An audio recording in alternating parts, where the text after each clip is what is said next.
Last செஷன்ல இல்லாதவங்களும் கொஞ்சம் பேர் இருக்கிறீங்க. ஒரு குயிக் ப்ரெசன்டேஷன், ஒரு குயிக்கா ஒரு ஷோ மட்டும் பண்ணிக்கிறேன். So try to follow. அப்படி இல்லைன்னா ப்ரீவியஸ் ரெக்கார்டட் வீடியோஸை பார்த்துக்கோங்க. ஸோ எஸ்ஏ ஆஃப் டிராமாட்டிக் பாய்ஸியில் ஜான் ரைடன் பற்றி பார்த்தோம். ஸ்க்ரீன் ப்ரெசென்ட் ஆகும் நம்புறேன். 1631 இருந்து 1700 வரைக்கும் இவரோட timeline. He was supposed to comparative critic. Okay, sir Walter Scott என்ன சொல்றாரு, க்ளோரியஸ் ஜான் அப்படின்னு இவருக்கு புகழாரம் சொல்றாரு. He was the first official poet laureate in England.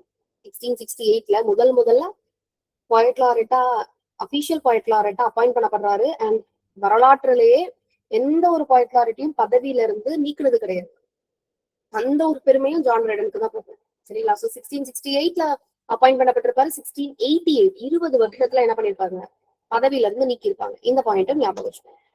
Then darling of my youth, அதாவது இவருக்கு போயிட்டு எழுதணும் அப்படின்ற ஆர்வம் மெட்டபிசிக்கல் போயட்டான ஆப்ரஹாம் கவுடியர் பார்த்து ரீட் பண்ணி என்ன பண்றாரு, நம்மளும் ஒரு போயட் ஆகணும் தான் அப்படின்னு சொல்லி ஒரு ஆசை தூங்கிருக்கு. சரிங்களா? ஸோ ஆப்ரஹாம் கவுலே அவரை பார்த்து இவர் என்ன சொல்றாரு, டார்லிங் ஆஃப் மை யூத் அப்படின்னு சொல்றாரு. சரி, இந்த மாதிரி கொஸ்டின்ஸ் உங்களுக்கு பொதுவா இப்படிதான் கேட்பான். ரைடன் யாரை பார்த்து டார்லிங் ஆஃப் மை யூத் அப்படின்னு சொன்னாங்க, Abraham Cowley. Right. And he was a classical poet, neo classicist அப்படின்னு சொல்லலாம். அதாவது கிளாசிக்கல் ஐடியாஸ், கிளாசிக்கல் ரைட்டர்ஸ்ல நேசிக்கக்கூடியவர். அவங்களோட ரைட்டிங் ஸ்டைல் அவருக்கு பிடிக்கும். அவங்க எப்படி ரூல்ஸ் கன்வென்ஷன்ஸ் யூஸ், ஒரு கன்வென்ஷன் செட் பண்ணிருக்கிறாங்க, இப்படிதான்ப்பா எழுதணும் அப்படின்னு ஒரு ரூல்ஸ் இருக்கு பாத்தீங்களா, அத இவர் அக்செப்ட் பண்ணிக்கிறாரு. He adhere the conventions of the classical poets. சரிங்களா? அண்ட் தென் அவரோட ஃபர்ஸ்ட் ஒர்க் ஹெராயிக் ஸ்டான்சாஸ் அப்படின்னு சொல்லி பார்த்தோம். அவரு best oats in English literature எழுதியிருக்கிறார். அதுல ஒண்ணு Alexander feast. Okay, then he was called the father of English criticism by Dr. Johnson. He was called the father of modern English criticism by Macdonald. இதான் பார்த்தாச்சு. Essay on dramatic போய்ஸியோட dedication யாருக்கு அப்படின்னா, to the honourable lord Buckhurst. Hope you can see the point here. Lord பர்க்ஹர்ஸ்டுக்காக தான் dedicate பண்றாரு. Right. And என்ன ரெண்டு ரீசன் அப்படின்னு நான் சொல்லியிருந்தேன், ரெண்டு பர்பஸ் இந்த எஸ்ஏ எழுதுறதுக்கான பர்பஸ். ஒண்ணு சாபியருக்கு பதில் கொடுக்கணும், இன்னொன்னு சார் ராபர்ட் ஹாவர்ட்க்கு பதில் கொடுக்கணும். இதுதான் பர்பஸ். என்ன ஃபார்ம்ல எழுதுறாரு, பிளேட்டோட ரிப்பப்ளிக் அந்த டயலாக் ஃபார்மை அடாப்ட் பண்றாரு. என்னெல்லாம் டிபேட், நீயானா என்னெல்லாம் நீயானான்னு பாத்தீங்கன்னா, ஒண்ணு மாடர்னா ஏன்ஷியன்ட் ரைட்டர்ஸா, ரைமா பிளாங்க்வஸா, பிரெஞ்சு ரைட்டர்ஸா, இங்கிலீஷ் ரைட்டர்ஸா, இதுதான் டிபேட். கன்க்ளூஷனை பொறுத்த வரைக்கும் அவர் எந்த கன்க்ளூஷனும் கொடுக்கல. எஸ்ஏ ரீட் பண்ற ஆடியன்ஸே என்ன பண்ணிக்கோங்க, நான் நிறைய வாதங்கள் கொடுத்துட்டேன், இதுல எது சரி எது தப்பு அப்படின்றத நீங்களே அனலைஸ் பண்ணிக்கோங்க அப்படின்னு ஒரு ஓப்பன் எண்டடா என்ன பண்றாரு, இந்த எஸ்ஏ முடிக்கிறார். அண்ட் அக்கேஷன் எப்ப இந்த எஸ்ஏ எழுதப்படுது, எப்ப இந்த டிஸ்கஷன் ஆரம்பிச்சிருக்கு, அண்ட் தென் எப்போ இந்த எஸ்ஏஸ் எழுதப்பட்டிருக்கு அப்படின்றது first summer of the late war, June 3, 1665. இந்த நாள்ல தான் என்ன பண்றாங்க, 4 ஃப்ரெண்ட்ஸ் ஒரு பார்ஜை எடுத்துட்டு என்ன பண்றாங்க, பார்ஜ்னா போட். அண்ட் அந்த பார்ஜை யாரு கொடுக்குறாங்க அப்படின்னு பாத்தீங்கன்னா, இதுல வரக்கூடிய ஒரு கேரக்டர் லிசீடியஸ், அவரோட சர்வெண்ட், அவர் தான் இந்த பார்ஜை கொடுக்குறாரு. சரிங்களா? 4 கேரக்டர்ஸ் யாரெல்லாம், கிரைட்ஸ், யூஜீனியஸ், லிசீடியஸ், நியாண்டர். நம்ம ட்ரைடன் தான் நியாண்டர் அப்படின்னு நான் ஆல்ரெடி சொல்லியிருந்தேன். இதுல கிரைட்ஸ் அண்ட் யூஜீனியஸ் நான் ப்ரீவியஸ் கிளாஸ்ல டீல் பண்ணேன். கிரைட்ஸ் யார் பக்கத்துல நிக்கிறாரு அப்படின்னா, ஏன்ஷியன்ட் ரைட்டர்ஸ். சரிங்களா? ஏன்னா அவரோடது கம்ப்ளீட்டா கிளாசிக்கல் வியூ. கிளாசிக்ஸ் ஏன்ஷியன்ட் ரைட்டர்ஸ்னா அப்ப யாரு அப்படின்னு நீங்க கேட்டீங்கன்னா, லைக் பிளேட்டோ, சாக்ரட்டிஸ், அரிஸ்டாட்டில், லாஞ்சினஸ், சரிங்களா, வோர்ஜில், இந்த மாதிரியான அரிஸ்டோபேன்ஸ், மெனாண்டர், இவங்க எல்லாம் கிளாசிக்கல் ரைட்டர்ஸ் சொல்லுவோம். இந்த கிளாசிக்கல் ரைட்டர்ஸை சப்போர்ட் பண்ணக்கூடியவர் தான் கிரைட்ஸ். ஓகே, ஏன்னா இந்த காலம் நம்ம தாத்தா பாட்டி எல்லாம் பாத்தீங்கன்னா, எங்க காலத்துல எப்படி இருந்தது தெரியுமா, எம்ஜிஆரும்பாங்க, எம்டிஆரும்பாங்க, சோவான் ரைட்டர்ஸ் ஆக்டர்ஸ் சொல்லுவாங்க இல்லையா, அதே மாதிரிதான் கிரைட்ஸ் என்ன பண்றது, இந்த கிளாசிக்கல் ரைட்டர் மாதிரி வராதுப்பா, இப்பெல்லாம் என்ன எழுதுறாங்க அப்படின்ற மாதிரி இவர் கேள்வி கேட்கிறாரு. Right. And he believe the drama is imitation of life. யார் சொல்றா, கிரைட் சொல்றா. அண்ட் அந்த கோட், வாழ்க்கைய இமிடேட் பண்ணக்கூடியதுதான் டிராமா அப்படின்னு ஆல்ரெடி யார் சொல்லியிருப்பா, அரிஸ்டாட்டில் சொல்லியிருப்பாரு. அரிஸ்டாட்டில் சொன்ன அந்த விஷயத்த மறுபடியும் ஸ்ட்ரெஸ் பண்றாரு கிரைட்ஸ் கான்வர்சேஷன்ல. சோ இப்படி கிளாசிக்கல் ரைட்டர்ஸை சப்போர்ட் பண்ணிட்டு இருந்தவரு அடுத்த பாயிண்டா எதுக்கு வராரு பாருங்க, ரைம். இதுக்குப்பா இந்த ரைம் இந்த டிராமாலாம் யூஸ் பண்றதுக்கு, சரிங்களா? தேவை கிடையாது. ஏன்னா அது ரொம்ப அன்நேச்சுரலா இருக்கும். மானே தேனே பொன்மானே, ரைட்? இந்த மாதிரி நான் நேல முடிக்கணும் அப்படின்னு சொல்லிட்டு நான் என்ன மைண்ட்ல பிக்ஸ் பண்ணிட்டு நான் எழுதுற மாதிரி இருக்கும். So it is more unnatural, சரிங்களா? கஷ்டப்பட்டு திணிக்கிற மாதிரி இருக்கும் டைலாக்ஸ். பட் அப்படி இருக்கணும்ன்ற அவசியம் கிடையாது. யதார்த்தமா இருக்கணுங்க ராமாயணம். அப்போ ரைம் இருந்தா நீங்க என்ன டிராமால யதார்த்தத்தை எதிர்பார்க்க முடியாது. ரைம ரொம்ப ஆக்ரோஷமா என்ன பண்றாரு, கண்டம் பண்றாரு. Rhyme is unnatural in play அப்படின்னு சொல்றது கிரைட்ஸ், சரிங்களா? தென் சில ரைட்டர்ஸை டிஸ்கஸ் பண்றாரு. Aeschylus, Sophocles, Seneca, Terence. You have to memorize all the writers. Then Elizabeth dramatist Ben Jonson, right? அவரையும் இந்த இடத்துல பேசுறாரு. Okay. Then the next person is Eugenius. இந்த சைட்ல நான் ஏன் நேம் கொடுத்துருக்கிறேன், பிகாஸ் 4 இது ஒரிஜினல் நடந்த ஒரு விஷயம். ரைடன் என்ன பண்றாரு, ஃபிக்ஷனல் நேம் ஒவ்வொருத்தவங்களுக்கு தன்னோட ஃப்ரெண்டுக்கு ஃபிக்ஷனல் நேம் கொடுத்து பண்ணிருக்காருன்னு சொல்லி நம்ம பார்க்கணும். ஸோ கிரைட்ஸ் அப்படின்றது அவரோட தங்கச்சி புருஷன், சரிங்களா? Robert Howard. Crites Robert Howard. அடுத்து யூஜீனியஸ் அப்படின்ற ஃபிக்ஷனல் கேரக்டர் யாரோடது அப்படின்னா சார்ல்ஸ் சாக்வெல். இதை நான் எப்படி படிச்சுக்க சொன்னேன், யூஜீனியஸ் சார்லஸ் அப்படின்னு படிச்சுக்க சொன்னேன். அஸ் அப்படின்னு ஞாபகம் வச்சுக்கோங்க. Eugenius Charles Sackville. He supports modern. அது மட்டும் இல்லைங்க, கிளாசிக்கல் ட்ராமா வளவளவலன்னு ஒரு பெரிய வளவலன்னு ஒரு ஆக்ட் வைஸ் பிரிச்சிருக்க மாட்டாங்க, சீன் வைஸ் பிரிச்சிருக்க மாட்டாங்க. It will be more confusing. ஆனா மாடர்ன் ட்ராமாஸ் அப்படி இருக்காது. ஆக்ட் வைஸ் பிரிச்சிருப்பாங்க, அதுல சீன் வைஸ் இருக்கும். ஸோ ஒரு டிவிஷன் இருக்கும் போதுதான் புரிதல் இருக்கும். ஸோ ஒரு கிளாரிட்டி நீங்க மாடர்ன் ட்ராமாஸ் எல்லாம் பார்க்க முடியும்பா அப்படின்னு யூஜீனியஸ் சொல்றாரு. தென் ஹி டிஸ்ரெகார்ட் poetic justice, சரிங்களா? தென் poetic justice யாரோட டேர்ம் அன்னைக்கே சொல்லியிருந்தேன். who coined the term poetic justice? It was Thomas Rhymer. Okay, Thomas Rhymer, R-H-Y-M-E-R, Thomas Rhymer. அது என்ன poetic justice அப்படின்னு கேட்டீங்கன்னா, நல்லது, அதாவது virtue will be rewarded, the evil will get their punishment.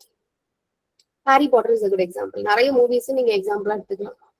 Okay, Harry பாட்டர்ல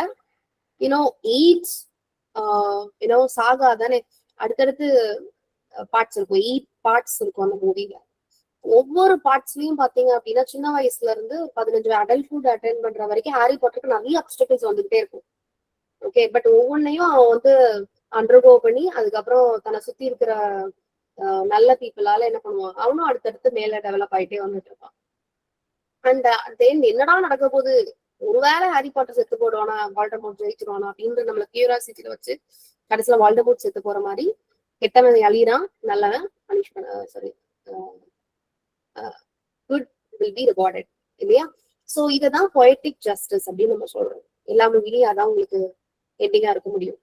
so இந்த poetic justice டிஸ்ரெகார்ட் பண்றாரு யூஜீனியஸ், சரிங்களா? ஏன்னா நீங்க கிளாசிக்கல் டிராமால poetic justice இருக்காது. அதுக்கு நான் ஒரு குட் எக்ஸாம்பிளா இடிபஸ் தெரெக்ஸ் கூட நான் சொல்லியிருந்தேன். அப்ப நீ எப்படி கிளாசிக்கல் ரைட்டர்ஸ்க்கு நீ சப்போர்ட் பண்ற? ஏன்னா அதுல எந்த விதமான poetic justiceம் இல்ல, நல்லா கஷ்டப்படுறாங்க, கெட்டது பண்றவன் நல்லா இருக்கிறான். நீ poetic justice அதுல இல்லையே கிளாசிக்கல் டிராமால, ஆனா மாடர்ன் டிராமாஸ் அப்படி கிடையாது அப்படின்னு சொல்றாரு. as we know இடிபஸ் நல்லவன் தான் பை பர்த், ஒரு ஃபோர்ஸி பண்றாங்க. ஒரு ஓராக்கிள் வந்து முடிவு பண்ணுது அவனோட லைஃப, எந்த தப்புமே தெரிஞ்சு பண்ணாத, சரிங்களா? அவன் தப்பு பண்ணிக்கலாம், அப்பாவை கொண்டு இருப்பான், அவனுக்கே அறியாம தான் அது நடந்திருக்கும். It's very common at that time, right? So அது அவனுக்கு தெரியாமலே நடந்திருக்கும். அப்பாவா தன்னோட அப்பா தான் நான் கொன்னது அப்படின்ற ஒரு விஷயம். அம்மாவை கல்யாணம் பண்ணியிருப்பான், அதுவும் அவனுக்கு தெரியாத ஒரு விஷயம். சோ தான் அறிஞ்சு பண்ணாத ஒவ்வொரு தப்புக்கும் கடைசியில என்ன ஆகும், அவனோட கண்ணை அவனே குருடாக்கிட்டு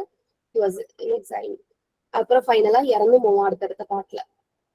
அப்போ இந்த இடத்துல நல்லவனா இருந்த இடிபஸ்க்கு ஏன் இவ்வளவு சொல்லுவாங்க? இந்த இடத்துல poetic justice நடந்திருக்கும். சாஃபோக்ளீஸ் என்ன பண்ணிருக்காரு அப்படின்னு சொல்லி என்ன பண்றாரு, is questioning, right? Sorry, genius is questioning. There is no poetic justice in classical drama. Ancient plays neither delight nor instruct. இது வந்து யாரோட வாதம்? யுஜீனியஸோட வாதம். நீங்க எடுத்து ரீட் பண்ணி பாருங்க. யூரிஃபிடஸா இருக்கட்டும், எஸ்கேலஸோட பிளேஸா இருக்கட்டும், சரிங்களா, டெரன்ஸ், செனக்கான்லாம் கோட் பண்றாங்க. செனக்காவோட பிளேஸ் நீங்க எடுத்து பார்த்தாலே ரத்த கலரி தான். யாருமே உயிரோட இருக்க மாட்டாங்க பிளேயோட எண்டிங்ல. Every actor will die at the end of the play. நல்லவங்களும் சேர்த்தா செத்து போயிருப்பாங்க. அப்போ அப்படிப்பட்ட ஒரு கிளாசிக்கல் ரைட்டர் செனக்காவை நீங்க கோட் பண்றீங்க, பிளட்ஷெட் தானே அப்படின்ற மாதிரி இவர் என்ன பண்றாரு? கேள்வி அடுத்தடுத்த கேள்வி எழுப்புறாரு. ஏன்ஷியன்ட் ரைட்டர்ஸ்க்கு சப்போர்ட் பண்ணாதீங்க. No poetic justice, no delight or no instruction. இல்ல, ஆனா மாடர்ன் ரைட்டர்ஸ் அப்படி கிடையாது. ஓகே, அவங்க என்ன பண்றாங்க? நிறைய எலிமெண்ட்ஸ் ஆட் பண்றாங்க. மெயின் பிளாட் மட்டும் கிடையாது, நாங்க நிறைய சப் பிளாட் வச்சிருக்கோம், சரிங்களா? சோ மெயின் பிளாட் ஒரு சைட்ல போகும்போது சைடா காமெடியன்ஸ் உள்ள இன்ட்ரோடியூஸ் பண்ணிருப்போம். அந்த காமெடியன்ஸ் ஒரு சைட்ல காமெடி பண்ணுவாங்க. அதுக்கு என்ன தெரியுமா? நீங்க ரன் மூவி பார்த்திருப்பீங்க. இந்த சைட்ல பாத்தீங்கன்னா மாதவன் லவ்வர் மீரா ஜாஸ்மினோட லவ் ஸ்டோரி ஒரு சைட்ல போயிட்டு இருக்கும், அண்ணனோட ஃபைட் சீன் ஒரு சைட்ல போகும். இது மெயின் பிளாட். அப்ப நீங்க அதுல சப் பிளாட்னு என்ன சொல்வீங்க? இடையில விவேக் இருப்பாரு, அவரு ஒரு காமெடி, யாரு ஹீரோவை தேடுறான் அப்படின்னு சொல்லிட்டு சென்னை ஃபுல்லா சுத்திட்டு இருப்பாரு. அந்த காமெடி அப்பப்ப வந்து சீன் உள்ள இன்க்ளூட் பண்ணிருப்பாங்க. இது வந்து சப் பிளாட், ரைட்? சோ இந்த மாதிரி ரைட்டர்ஸ் என்ன பண்றாங்க? இங்கிலீஷ் ரைட்டர்ஸ் மெயின் பிளாட் மட்டும் இல்லாம நிறைய சப் பிளாட் வச்சு அவங்களோட ஸ்டோரியை வந்து என்ஹான்ஸ் பண்றாங்க. சோ இதுதாங்க அறிவு அப்படின்னு சொல்லி யுஜீனியஸ் என்ன பண்றாரு? சப்போர்ட் பண்றாரு. So remember Eugenius Choice Act. Okay, so these are all the main points we were discussing. இப்ப அடுத்த ரைட்டர் லிசிடியஸ். இதை நான் எப்படி படிச்சுக்க சொன்னேன்? லிசிடியஸ் செட் லீ, லீன்னு படிச்சுக்க சொன்னோம் இல்லையா?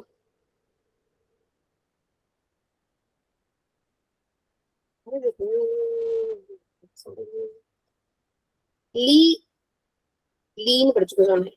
ஏன்னா அங்கேயும் சார்ல்ஸ் சாக்வெல் வருவாரு. ஓகே, யுஜீனியஸ் சார்லஸ் சாக்வெல் அப்படின்னு படிச்சுக்க சொன்னேன். இங்க லிசிடியஸ் லீ, இங்கேயும் லீ, செட் லீ அப்படின்னு படிச்சுக்க சொன்னேன். இப்போ நம்மால இவர் எதை பத்தி பேசுறான்னு பார்ப்போம். இப்போ French versus English. Okay, French பிளேஸோட சுப்பீரியாரிட்டியை பத்தி பேசுறாரு சார்ல்ஸ் செட்லி, அதாவது லிசிடியஸ். இங்க அவரு மென்ஷன் பண்ணக்கூடிய நேம் பியர் ஹார்னில். ஹார்னில் ரொம்ப ஒரு ரெனவுண்ட் பிரெஞ்சு டிராமாட்டிஸ்ட், சரிங்களா? அவர் என்ன பண்ணுவாரு? அவரோட பிளேஸ் எல்லாத்துலயுமே அரிஸ்டாட்டில் 3 யூனிட்டிஸ் இருக்கணும்னு சொல்லியிருப்பாரு இல்லையா, அந்த கிளாசிக்கல் ரைட்டர்.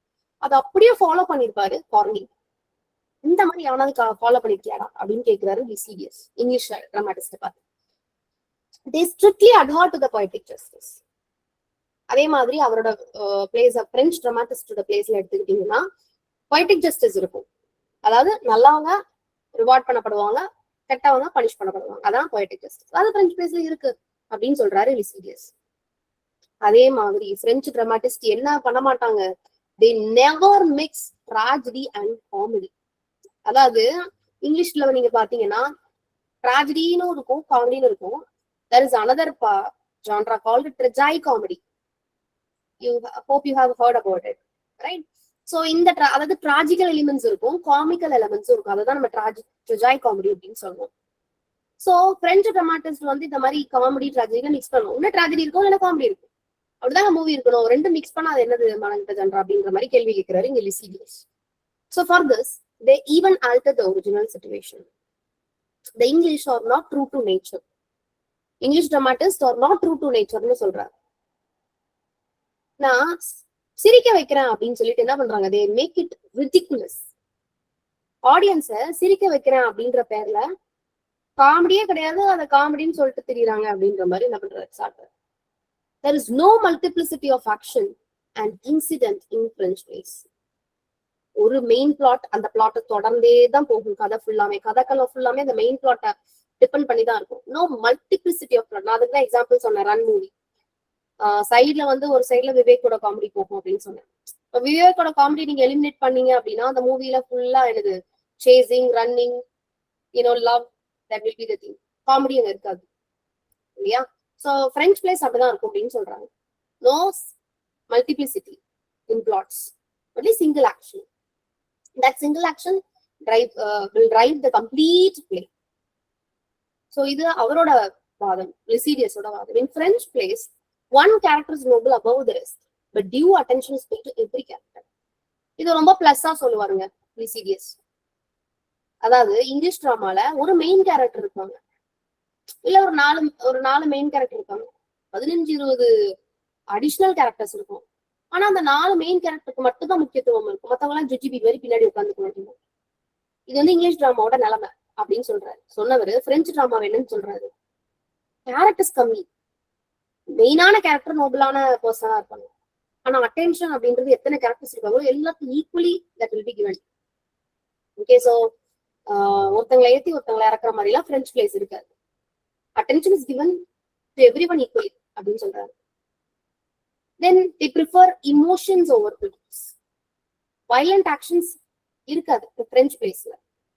அதாவது அப்படியே இருந்தாலும் எப்படின்னா அது வந்து ஒரு கோரஸ் வந்து வாசிக்கிற மாதிரி இவர் இறந்து போயிட்டாரு அப்படின்னு வாசிப்பாரு எதுல, பிரெஞ்சு பிளேஸ்ல. சோ கண்ணு முன்னாடி ஒருத்தரை குத்துற மாதிரியோ தலையை கட் பண்ற மாதிரியோ யூனோ மண்ணெண்ணெய் ஊத்தி எரிக்கிற மாதிரியான ஒரு சீன், வயலண்டான சீன்னு சொல்லுவோம் இல்லையா, இதெல்லாம் இங்கிலீஷ் டிராமாஸ்ல இருக்கும். ஆக்சுவலா நீங்க கார்போடக் எடுத்துக்கோங்க, then what is that Shakespeare's work, Timon of Athensலாம் பாத்தீங்கன்னா எமோலேஷன், அதாவது எரிக்கிற மாதிரியான சீன்லாம் வரும் சரிங்களா. ஸோ ரேப் சீன் இருக்கும். ஸோ இந்த மாதிரி ரொம்ப குரலான சீன்லாம் இருக்கும். Timon of Athens by Shakespeare. So இந்த மாதிரி இங்கிலீஷ் பிளேஸ்ல வந்து ரொம்ப வயலண்டான சீன் எல்லாம் என்ன பண்ணுவாங்க, ஸ்டேஜ்ல காட்டுவாங்க.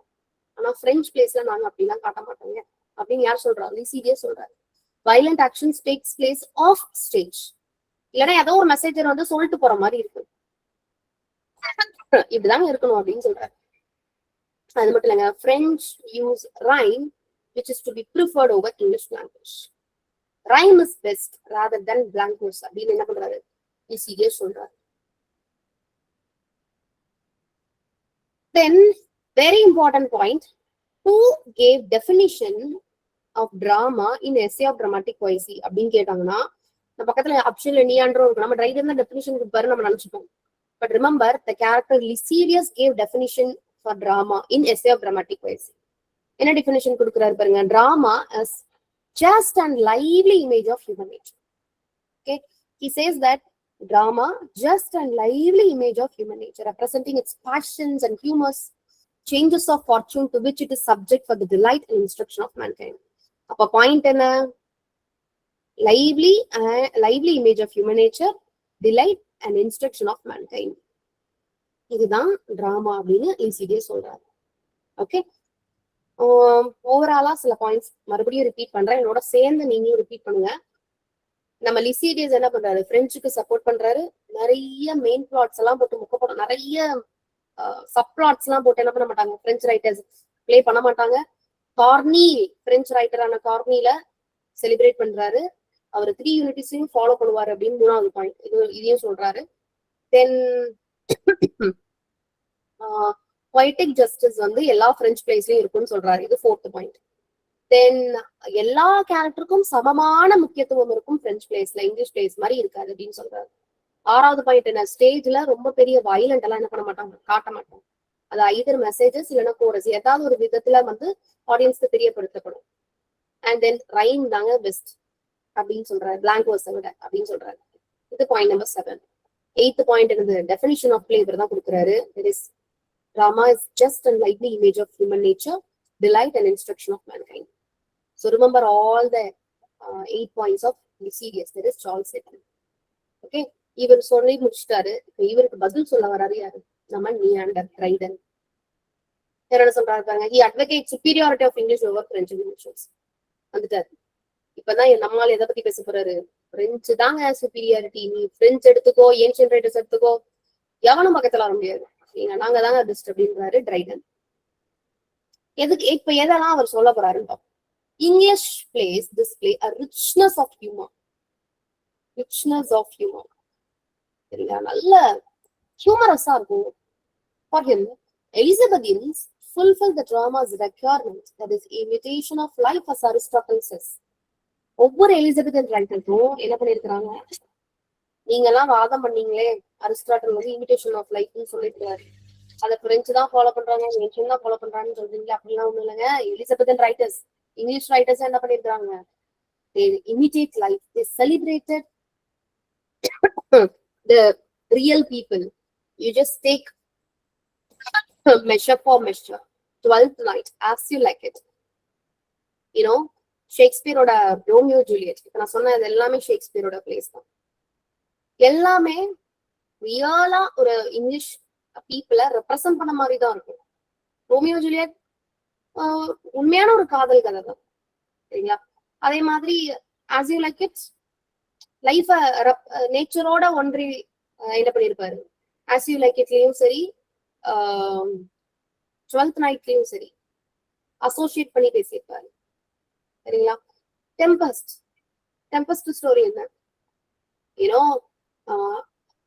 ரிலேஷன்ஷிப்ல ஒரு பிரஜா அண்ணனோட சொத்தை தம்பி அபகரிச்சுக்கிறோம், ஃபர்கிவ்னஸ், ரெப்பண்டன்ஸ், இதெல்லாம் லைஃப்ல நடக்கக்கூடிய விஷயம் தானே. மன்னிக்கணும், தப்பு பண்ணவங்கள மன்னிக்கணும், திருந்தணும்.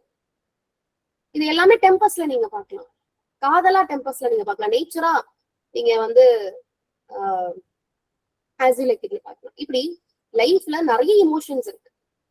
அப்படியே அந்த இமோஷன்ஸ் என்ன பண்ணிருக்காங்க எலிசபெத் ஷேக்ஸ்பியர் தன்னோட பிளேஸ்ல பிரசன்ட் பண்ணிருக்காரு. அப்போ நீங்க இங்கிலீஷ் டிராமாட்டிஸ் இமிடேஷன் ஆஃப் லைஃப் கிடையாதுன்னு எப்படி சொல்ல முடியும்? சரியான வாதமா ட்ரைடன் என்ன சொல்றாரு, நாங்களும் இமிடேஷன் ஆஃப் லைஃப் தாங்க, English Elizabethans are the good example அப்படின்னு சொல்றாரு.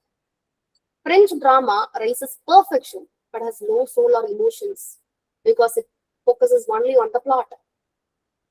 இது நியாண்டர் சொல்றது.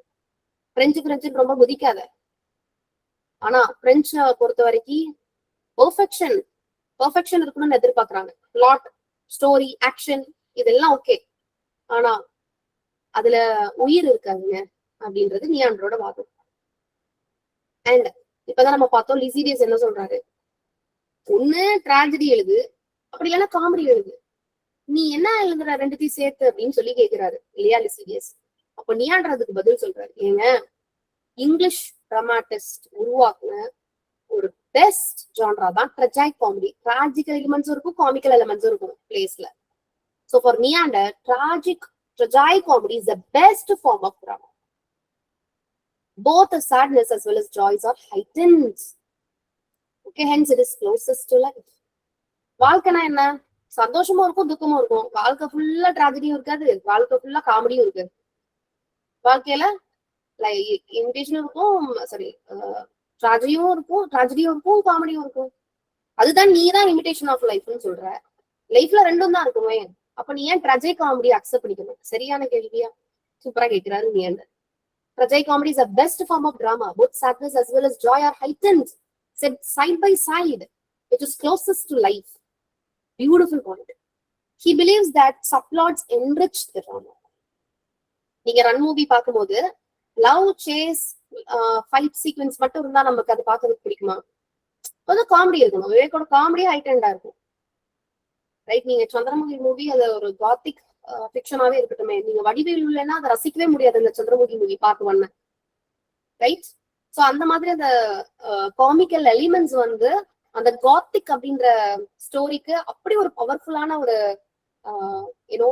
எலிமெண்டா ஆட் ஆயிருக்கும், சரிங்களா? So subplots is important. இந்த மெயின் பிளாட்டை மட்டும் வச்சு நகட்டிக்கிட்டு போக முடியாது, நல்லா இருக்கு. சிங்கிள் பிளாட் லேக்ஸ் த விவிட்னஸ் அப்படின்னு சொல்றாங்க. Then French writers Molière and other French dramatists அவங்களும் ட்ராஜிக் காமெடி யூஸ் பண்ணிருக்காங்க. நீ கார்னீல் சொன்ன, லிசிடியஸ் யார சொன்னாரு? பியரே கார்னீல் அப்படின்ற பிரெஞ்சு ரைட்டரை கோட் பண்ண. நம்ம நியாண்டர் இன்னொரு பிரெஞ்சு ரைட்டர், அவர் பேர் என்ன, மாலியர், அவரை ரெப்ரசென்ட் பண்றாரு. சொல்லி மாலியரா இருக்கட்டும், அதர் பிரெஞ்சு டிராமாட்டிஸ்டா இருக்கட்டும், அவங்க என்ன பண்ணிருக்காங்க, ட்ராஜிக் காமெடி யூஸ் பண்ணிருக்காங்க. டே என்ன நீ பேசுற அப்படின்னு கேட்கறாங்க. Long speeches of French plays do not suit the English audiences. French plays எல்லாம் என்னது, பெரிய பெரிய டயலாகா இருக்கும், இதெல்லாம் எங்களுக்கு ஒத்து வராது. Large number of characters, more violence on the stage suit the English ஆடியன்ஸ்க்கு என்ன பிடிக்குமோ எங்களுக்கு அது தெரியும், அவங்களுக்கு என்ன தேவையோ அதை தான் நாங்க எழுதுவோம், சரிங்களா? எங்களோட ஆடியன்ஸ் டிஃபரெண்ட், அதுக்கேற்ற மாதிரி தான் நாங்க எழுதுவோம். நீங்க வந்து வைலன்ஸ் ஸ்டேஜ்ல காட்டல, உங்க இஷ்டம், உங்க ஆடியன்ஸ்க்கு அது பிடிக்காம இருக்கு. எங்க ஆடியன்ஸுக்கு வைலன்ஸ் இருக்கணும், சரிங்களா? காமெடி இருக்கணும், வெரைட்டி இருக்கணும், விட்னஸ் இருக்கணும். இதுதான் இங்கிலீஷ் ஆடியன்ஸ்க்கு வேணும், நாங்க அதுக்கேற்ற மாதிரிதாங்க எழுதுவோம், தான் போடா அப்படின்றாரு நம்ம நியாண்டர். A larger number of characters and more violence on stage suit the English audience. And very famous quote, Dryden நிறைய ஃபேமஸான கோட் சொல்வாருங்க. இது எல்லாமே you should remember. Okay, I admire him but I love Shakespeare. இதுல him அப்படின்றது யார் சொல்றாரு? Pen Johnson. English டிராமாட்டிஸ்ட் நிறைய பேர் நிறைய எக்ஸாம்பிளா கொடுப்பாருங்க. அப்படி இருக்கும்போது அவர் பென் ஜான்சனை பார்த்து சொல்றாரு பாருங்க, I admire Ben Jonson but I love Shakespeare அப்படின்னு சொல்றாரு. ஓகே, தென் பென் ஜான்சனோட சைலண்ட் உமனை கோட் பண்ணிருப்பாரு. Silent woman is one of the finest plays by Ben Jonson. அத இங்க ஸ்டேட் பண்றாரு. then Dryden defends rhyme. எதை சப்போர்ட் பண்றாரு? டிஃபெண்ட் அப்படின்னாலே சப்போர்ட் அப்படின்னு அர்த்தம். defend, what is the meaning of defend? It is support. He supports rhyme in essay of Brahman. நான் சொன்ன பாயிண்ட்ஸ் வரைக்கும் எல்லாமே கிளியரா guys? Yes ma'am. Yes ma'am. then I'll ask Yes, you ma'am. okay. now characters questions first கேக்குறேன். Kraits அவர் வந்து ஒரிஜினலா எந்த கேரக்டரை ரெப்ரசன்ட் பண்ணும்? Robert Robert Howard. Howard. நியாண்டர். John Dryden. Dryden. what is the meaning of neander? Newman. good. Lycidius. Lycidius. Charles Sedley. செட்லி ஞாபகம் வச்சுக்கோங்க, அப்படின்னா ஞாபகம் வரும். செட்லி லிசிடியஸ். then I'll tell you the name. நீங்க என்ன பண்ணணும்? அந்த கேரக்டர் சொல்லணும். Charles Sackville. Eugenius. Eugenius. சரி, இந்த 4 கேரக்டர்ல definition of play or definition of drama அப்படின்றத யார் சொல்லியிருப்பாங்க? லிசிடியஸ் அப்படி என்ன டெஃபினிஷன் கொடுத்திருப்பாரு? உங்களுக்கு ஃபுல் ஸ்டேட்மெண்ட் தெரியலன்னா நான் ஒரு 2 பாயிண்ட் தான் அத ஹைலைட் பண்ணேன், அதை மட்டும் சொல்லுங்க போதும். Imitation of nature, image of human nature, delight and instruction of mankind, inspection of life. Very good. Just a lively image of human nature. அதுக்கப்புறம் என்னது? Play should delight and instruct. So இதுதான் definition according to Lycidius. Great. இப்போ 3 விதமான points தான் என்ன பண்ணிக்கிறாங்க, எடுத்துக்கிறாங்க டிஸ்கஷனுக்கு. Right? what all are the points they discussed? Ancient, modern. Very good. Ancient versus modern. Rhyme versus blank verse. Rhyme versus blank verse. Very good. French and English drama. Good. French and English. Yes, correct. Modern versus ancients, rhyme versus blank verse, English versus French dramatist. இதுதான் அந்த discussions சொல்லி பார்க்கணும். Now, my question, இதுல French டிராமாக்கு support பண்றது யாரு? Lycidius. French. Lycidius. Yeah, correct. Lycidius. இங்கிலீஷ்க்கு நியாண்டர்னு சொல்லிடுவீங்க. ஏன்ஷியன்ட்டுக்கு சப்போர்ட் பண்றது யாரு? Christ. கிரைட்ஸ்.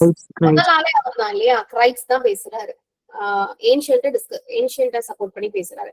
மாடர்ன் ரைட்டர்ஸை சப்போர்ட் பண்றது Eugenius. Very good, very good. What are the 3 unities? 3 unity Unity of time, place and action. unity of time, place and action. சரி. Now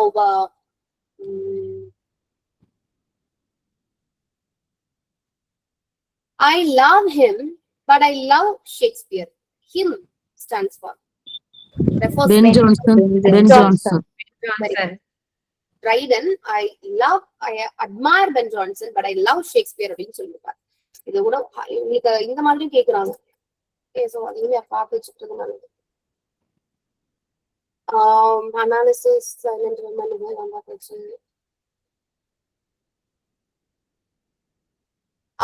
poetic justice, term coined by Thomas Rhymer. Thomas Rhymer. சரி.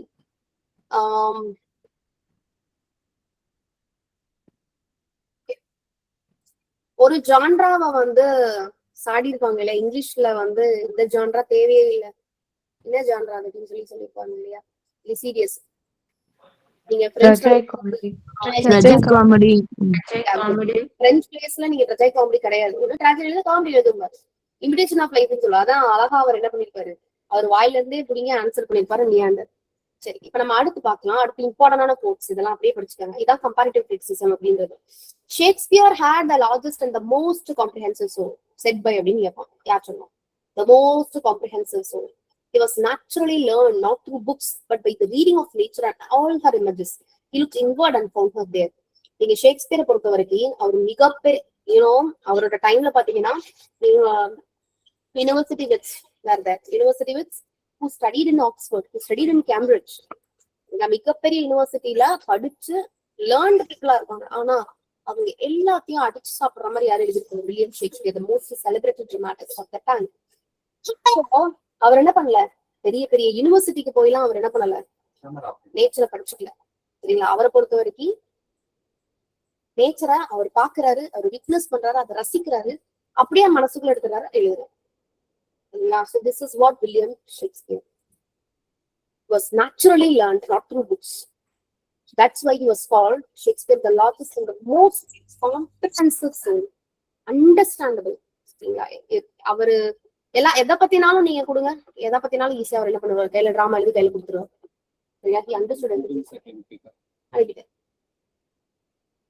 So அதனாலதான் he was called like that. Then Shakespeare was the Homer or father of our dramatic poets.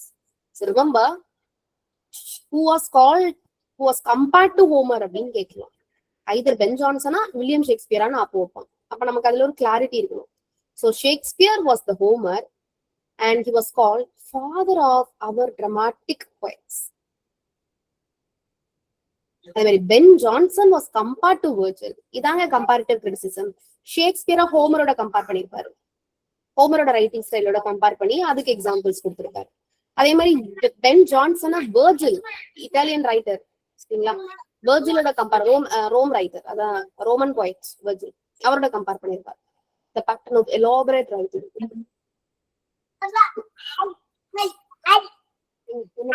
வெளியில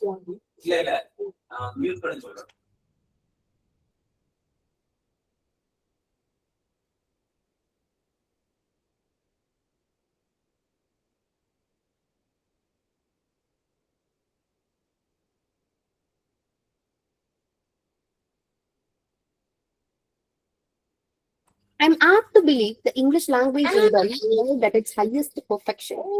If Ben Jonson is a genius for correctness, Shakespeare excels him in a bit. எவ்வளவு அழகா சொல்றாரு பாருங்க.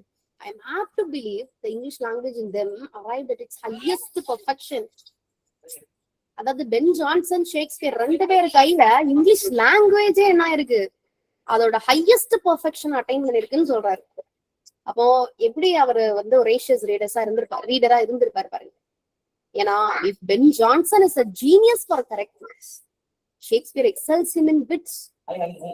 சரிங்களா? Pen Johnson ஒரு genius தான், சரிங்களா? Perfection எதிர்பார்க்கிறாரு, correctness, language கரெக்டா யூஸ் பண்ணிருக்காரு. ஆனா ஷேக்ஸ்பியர் புத்திசாலித்தனத்துல எல்லாரையும் தூக்கி சாப்பிட்டாரு. அது முக்கியமா பென் ஜான்சன் அத்தனையும் அவருக்கு பிடிச்சிருக்கு, ஷேக்ஸ்பியரையும் அவருக்கு பிடிச்சிருக்கு. அதனாலதான் நான் பிகினிங்லேயே சொன்னேன், he admired Ben Jonson for his correctness, for his genius, but he loved Shakespeare for his wit அப்படின்னு சொன்னேன். At the end of the discussion, there is an argument between Crites and Neander over rhyme in plays. Crites rhyme வேண்டாம் அப்படின்றாரு, Neander no placeல rhyme is best அப்படின்னு சொல்லுவாருங்க. நீங்க ஞாபகம் வச்சுக்கோ. Crites believes that blank verse is a poetic form nearest to prose is most suitable for drama. அதாவது சாதாரணமா blank வேர்ஸ்னா எந்த விதமான வேர்ஸும் ரைமும் எல்லாம் நீங்க எதிர்பார்க்க முடியாது. சாதாரணமா பேசுற மாதிரி இருக்கும்னு வச்சுக்கோங்களேன், ப்ரோஸ் மாதிரி இருக்கும்.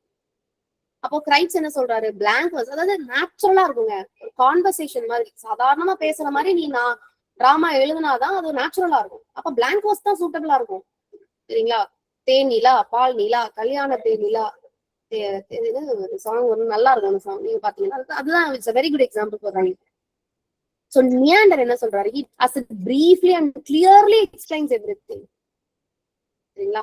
The boat on which they were riding reaches its destination. சரி கிளிச்சா, எல்லாரும் டிபேட்ட பண்ணி முடிச்சாச்சு. இப்போ அந்த போட் எங்க வந்துருச்சு? அதோட டெஸ்டினேஷன் ரீச் பண்ணிட்டு. எங்க destination? The stays at Somerset House. இதெல்லாம் கேட்பாங்க. இந்த மாதிரியான பாயிண்ட்ஸ் நீங்க நோட் டவுன் பண்ணுங்க. Stays at Somerset House, Earl of Somerset. And the discussion ends without any conclusion being made. அப்படியே அந்த டிஸ்கஷன் அப்படியே ஸ்டாப் பண்ணப்பட்டிருக்கு. அவங்க டிஸ்கஷனோட முடிஞ்சிச்சு. எது பெஸ்ட் எதெல்லாம் ஒரு கன்க்ளூஷனே கொடுக்கல. இதெல்லாம் அடுத்தடுத்த பாயிண்ட்ஸை நீங்க அப்படியே மனப்பாடம் பண்ணிக்க வேண்டியதான். Most learned and judicious writer which any theatre ever had அப்படின்னு யாரை செலிப்ரேட் பண்ணிருக்காரு ட்ரைடன்? Ben Jonson. சரிங்களா? He was a judicious writer. Peculiar gift was a representation of humor. As we know, Ben Jonson is one who popularized comedy of humors அப்படின்ற ஒரு genre இங்கிலாந்துக்கு introduce பண்ணதே யார் தான்? Ben Jonson. I repeat, comedy of humors is a genre introduced by Ben Jonson. அவர் கையில் அந்த genre என்ன இருக்கும்? ஷேப் பண்ணப்பட்டிருக்கு. So Ben Jonson is a judicious writer which ever theatre had அப்படின்னு சொல்லி சொல்லியிருக்காரு. Then Beaumont and Fletcher, the contemporaries of William Shakespeare. சரிங்களா? And அவங்களும் ஒரு மிகச்சிறந்த ரைட்டர்ஸ் தான் அப்படின்னு சொல்லி அவங்களையும் செலிப்ரேட் பண்ணியிருக்காரு. So these are all the key points, but still I'll add நான் இன்னுமே சில பாயிண்ட்ஸ் என்ன பண்றேன், I'll add. ஓகே, ஒரு கொஸ்டின் ஃபார்மேட்ல நம்ம பார்ப்போம். பிகாஸ் ஒரிஜினல் டெக்ஸ்ட்ங்கும் போது இப்படி மோர் வேக் நிறைய உங்களுக்கு டிஸ்கஷன்ஸ் அதுல பாயிண்ட்ஸ் இருக்கும். பட் நம்ம அதை வந்து ஒரு அவுட்லைன் பார்த்ததுக்கு அப்புறம் புதுசு மாதிரி படிக்கிறதுக்கு பயங்கர இன்ட்ரெஸ்டிங்கா இருக்கும். கஷ்டமா தெரியாது, ஈஸியா இருக்கும். சரிங்களா? ஸோ என்ன பண்ணுவேன், ஒரு 100 பாயிண்ட்ஸ் ஸ்பிளிட் பண்ணி டெய்லி ஒரு 20 ஒரு ஃபைல நான் உங்களுக்கு அனுப்பிச்சுடுறேன்.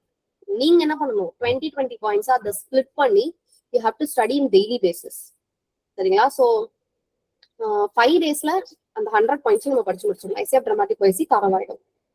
Okay, so this is a format you should follow. நம்ம புக்ல இருக்கிறத தாண்டி கொடுக்கக்கூடிய எக்ஸ்ட்ரா பாயிண்ட்ஸ் என்ன பண்ணிக்கோங்க, கொஞ்சம் எழுதி வச்சு படிச்சுக்கணும். ஏன்னா லிட்ரரி கிரிட்டிசிசம்ல இருந்து அவங்க கொஸ்டின்ஸ் வந்து என்ன பண்ணுவாங்க, தேடி தேடி உங்களுக்கு எடுப்பாங்க. நம்ம எந்த ஒரு விதத்துலயும் நம்மளோட நாட்ஸ் கலர். ஓகேம்மா, ஸோ நெக்ஸ்ட் கிளாஸ்ல நான் இதுல இருந்து ஒரு டெஸ்ட் கண்டக்ட் பண்ணிட்டு தான் silence the court is in session start பண்ணுவேன். சரிங்களா? நான் ஆதி தான் பார்த்துருக்கிறோம். பட் எனிஹவ் ஆத்தர் இன்ட்ரோடக்ஷனையும் சைலன்ஸ் த கோர்டிசன் ஒரு தடவை